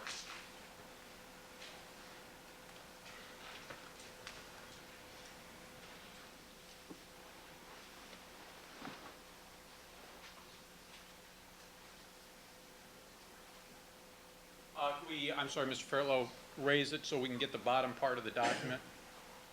All right, doctor, do you have the original in front of you? Yes, I do. It's page 5, Doctor. Easier to read. And in fact, if Mr. Fairlow raised it, the only one I'm interested in is the last one there, ortho. Doctor, that is the complete summary of your orthopedic examination on June 15, 1994 of Mr. Simpson, is it not? Yes, it is. Now, doctor, if you're concerned about rheumatoid arthritis, there's something called a grip test that can be done, isn't there? Yes, there is. And that's a very simple test to do, is there not? Is it not? It requires some specialized things because typically you do it with a bulb with a gauge, and we don't have that at our office. Well, doctor, can it be done, in fact, using a blood pressure device? You do have a blood pressure device, you know, those cuff things that you pump up, and then you have a column, a sphygmomanometer, I think is the fancy name for it, right? We do have that. Okay, and in fact, if you wanted to do a grip test, all you have to do is roll the cuff up, have Mr. Simpson put it in his hand, pump it up to about 20 millimeters of mercury, and then have him squeeze and watch on the column to see how high he can get the little mercury thing to go, right? I think a much better and simpler test is just to do a grip test right on 2 fingers, and that was done. Well, doctor, excuse me, that's not the question I asked. You could have done this test, could you not? I could have done that test, but that's not a typical thing to do and would be totally inappropriate for this exam. If a rheumatologist said it's a very typical test to do and gives you some objective standard because you can measure it against the column level of mercury, would you have any basis to disagree with that, sir? Overruled. You may answer the question. Yeah, I would say that that's wholly inappropriate because basically here's a patient that came to my office for an evaluation of his mental state and to try to see if there were any extenuating circumstances in his current situation. The rheumatologic evaluation, the orthopedic evaluation is a total throwaway. This is something that I was not asked to do, had no pertinence as far as I was concerned that day. I was particularly interested in A, his mental status, which was why I was called to see him. Number 2, I was very interested about trauma, and I looked very carefully for any evidence of acute problems or any damage that he sustained. The entire orthopedic exam if I think what we need to do is review a typical 1 or 2 hour evaluation in the community at large, the United States. I think that's quite an adequate evaluation. The rheumatologic evaluation, when there were still some questions at this point in time, and I had no old records, I had no indication that he had rheumatoid arthritis. I think to do a grip test with a sphygmomanometer would have been wholly inappropriately, especially since his grip was tested, because I did that in the thorough neurologic exam when we test his median nerve. You do basically a wrist dorsiflexion strength, you do a grip, and you do the fingers apart, and that tests the 3 different nerves coming down the arm. And so I think it would be quite repetitive, and I don't really see why you would gain any information. I'm not sure why you would be going in that direction in a person where it didn't appear to be an appropriate thing to do in the first 2 days of this particular man's evaluation, and that didn't seem to be in his it didn't seem to be something that was time efficacious or cost efficacious or appropriate at that time, given, the situation. Cost efficacious? Hold on. Let him take a breath. Let the court reporter catch up. All right, doctor, would you please slow down? Cost efficacious, doctor? It's one of those buzzwords that you hear every day in medicine nowadays. Well, in fact, didn't you send Mr. Shapiro a note indicating you were going to bill all this through Mr. Simpson's insurance? Yes, I did. So is it your statement, doctor, that you did not do a complete and thorough orthopedic exam, that what you did was a throwaway exam? I did a complete and thorough orthopedic exam. Typically what you do is when you get an abnormality, then you go further on it. In other words, if I had done a grip test, here's a typical grip test. Squeeze my fingers as hard as you can. If that grip test is abnormal and you're following them as a rheumatologist on an ongoing basis, then to do that test is perfectly appropriate. When you have a situation like this, an individual who is in the state he was in, who is having trouble staying awake because of sleep deprivation, to be going through esoteric tests that really are not of any immediate value, I think would be absolutely inappropriate. So I absolutely have to disagree with you. Doctor, where is it recorded, the grip strength test result in your report of June 15th? Well, there are numerous things that are normal that aren't reported. As I said, 2 hours of our interaction are certainly not recorded here.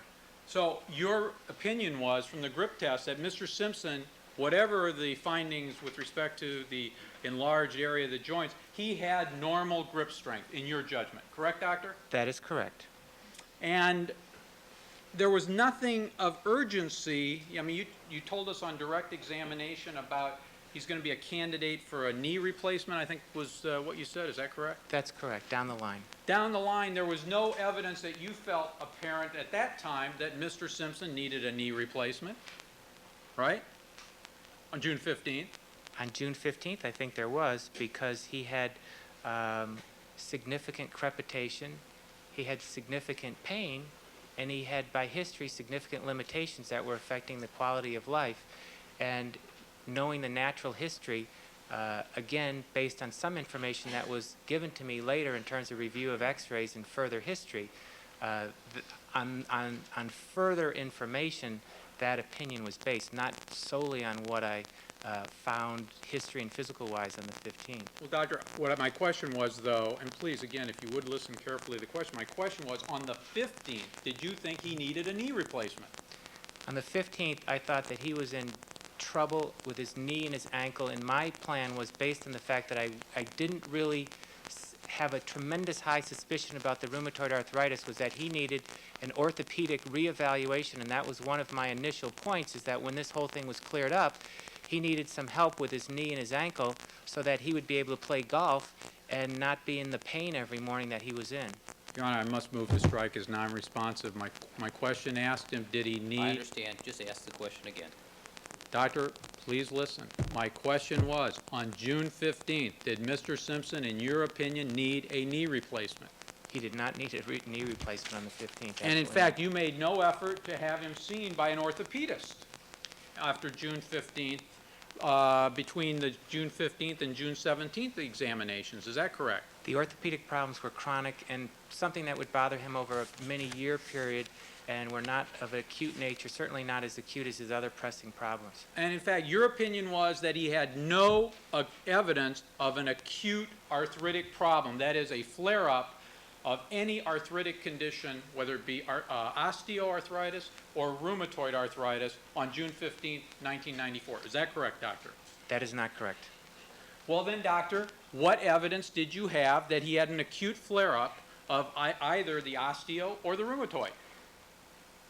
Some of which came by in terms of arrears, but he had a very painful knee, he had a very painful ankle, and those conditions subsequently responded to treatment.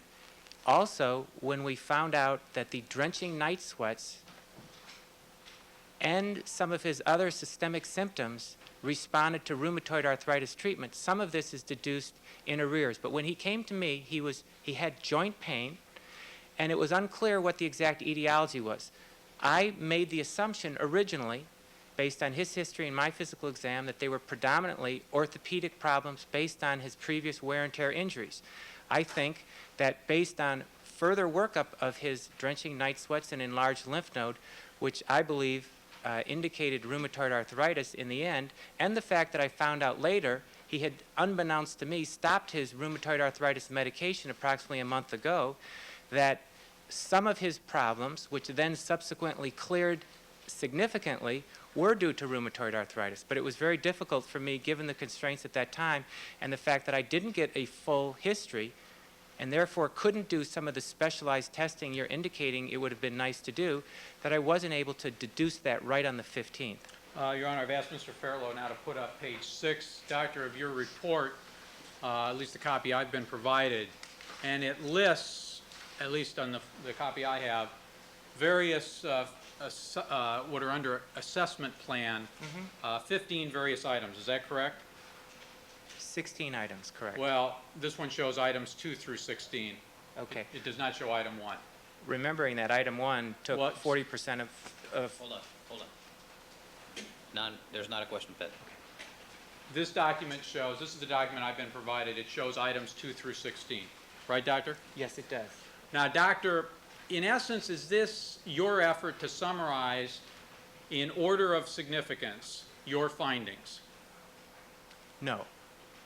Is it an effort to identify any abnormality of your findings? It's a review process where I try to lump different symptoms into broad categories so that I could rethink his various problems, but not necessarily on a direct prioritization, although typically number 1 is your main problem. Now, Doctor, and whatever number 1 may be, it wasn't acute rheumatoid arthritis, right? That is correct. It wasn't acute osteoarthritis, was it? That is correct. It wasn't anything orthopedic. That is correct. It wasn't anything that dealt with his physical capability to murder 2 human beings on June 12, 1994, was it? Sustain a fresh question. Doctor, was item number 1 anything to do with Mr. Simpson's physical ability to murder 2 human beings on June 12, 1994? Sustain a fresh question. Doctor, was there any finding made by you covered in whatever item number 1 is, which dealt with any physical limitation of Mr. Simpson's, which in your opinion would have prevented him from murdering 2 human beings using a single-edged knife on June 12th of 1994? Objection. Overruled. You may answer the question, Doctor. No, there was not. And there is no entry here on the 2 through 16 that are listed for an acute phase of any kind of arthritis, right?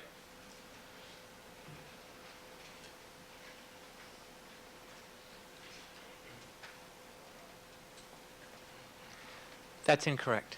Where, Doctor, is there a reference to an acute episode of arthritis? Well, the right ankle instability and the is an unknown duration. You know, I wrote basically right ankle instability with chronic pain, but I thought that that could be an acute problem. And of course, the left knee was very bothersome. I had no idea whether that was acute, better, or worse. I just knew it looked bad. I mean, Doctor- at that point. Doctor, the terms acute and chronic are medical terms that have significance, don't they? Yes, they do. Did you use the word acute to describe any of those findings? I did not use the word acute. And no. in fact, you specifically used the word chronic to describe the right ankle instability, meaning it's been of long-standing duration. That was what I wrote, right. Now, doctor, you had some laboratory tests done, did you not? Yes. From a sample drawn on June 15th? Yes, I did. And you had some more lab work done on a sample drawn on June 17th. That's the one in the photograph where Mr. Simpson appears to be grimacing in reaction to the needle extracting the blood. Is that correct? That's correct. Incidentally, you have no idea on the 17th whether Mr. Simpson was putting on an act of the pain relationship to having the needle injection or the needle inserted to withdraw the blood, or in fact he really was reacting to pain from that procedure, right? You have no way of knowing. No, I have no idea. But you do know that he was seeing you at the